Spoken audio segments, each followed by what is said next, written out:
Australia has reopened its embassy in Ukraine almost 3 years since it was evacuated at the start of Russia's invasion. Penny Wong went to the capital, Kyiv, in person to make the announcement. Our Europe Bureau Chief, Zoe Ford, is travelling with the Foreign Minister.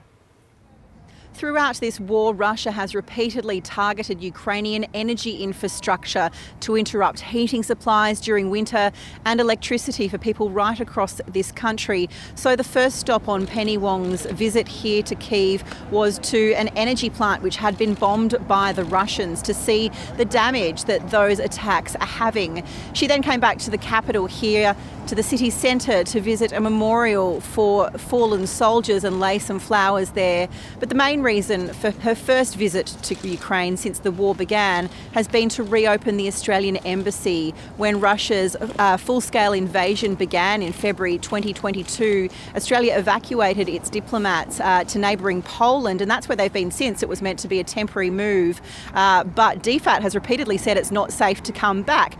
And this is despite the fact that 70 countries have moved their diplomats back in. The Canadians, who share the same building as the Australians, came back only 3 months after they evacuated. So it still isn't entirely clear why the Australians have stayed so long, despite our repeated questions to Penny Wong about that today. But she says now is the time for the embassy to reopen. Now it is safe to do so, she says.